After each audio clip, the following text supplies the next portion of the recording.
આંતરરાષ્ટ્રીય હિન્દુ પરિષદ રાષ્ટ્રીય બજરંગ દળ પ્રદેશ અધ્યક્ષ રણછોડ ભરવાડ ધંધુકાની જે દુર્ઘટના છે એને લઈને સમગ્ર હિન્દુ સમાજ, ધંધુકાનો હિન્દુ સમાજ અને ગુજરાતભરનો હિન્દુ સમાજ દુઃખી છે. એનું પ્રત્યક્ષ ઉદાહરણ એટલે આજે આંતરરાષ્ટ્રીય હિન્દુ પરિષદ રાષ્ટ્રીય બજરંગ દળ સમગ્ર ગુજરાતની અંદર આવેદનપત્ર આપ્યા છે. એનો અર્થ એવો થાય છે કે હિન્દુ સમાજમાં કેટલો આક્રોશ છે. 5 ભરવાડોની હત્યા 10 વર્ષમાં થઈ છે. સૌથી પહેલાં રઘુભાઈ ભરવાડની હત્યા થઈ ત્યારે પણ સરકારને આ જ પ્રકારની જાણ કરી લીધી.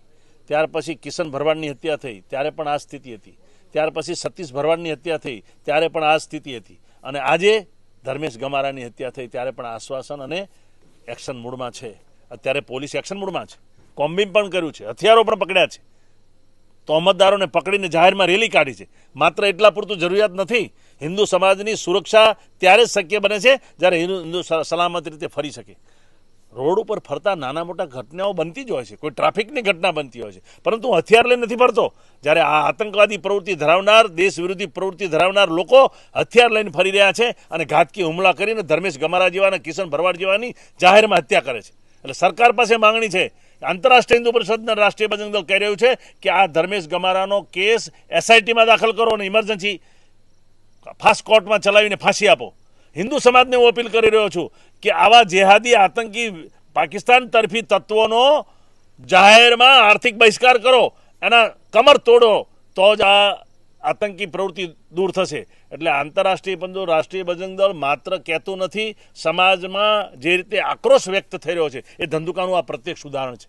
એટલે મારી અપીલ છે કે આ પ્રકારની જે ઘટનાઓ છે એને જો કંટ્રોલ સરકાર નહીં કરે, આવનાર સમય એ દેશ અને દુનિયા સમાજ માટે બહુ મુશ્કેલીનો સમય છે. અત્યારે પોલીસ પણ એક્શન મૂડમાં છે. આ એક્શન પહેલાંથી લેવાઈ હોત તો આવા બુટલેગરો પેદા ન થાત, આવી 5 હિન્દુ ભરવાડોની હત્યા ન થઈ હોત. આ તો માત્ર ધંધુકાની ઘટના છે. ગણો ને સુરતમાં, જાઓ મહેસાણાની અંદર, જાઓ અમરેલીની અંદર 2 કાઠી દરબારની આથી 7 વર્ષ પહેલાં ક્રૂર હત્યા કરવામાં આવી હતી. કહેવાનો અર્થ સરકાર અને પોલીસ આજે જે એક્શન મૂડમાં છે એ પ્રકારની એક્શન મૂડમાં રહેશે તો જ સરકાર ગુજરાત અને હિન્દુ સમાજને બચાવી શકશે.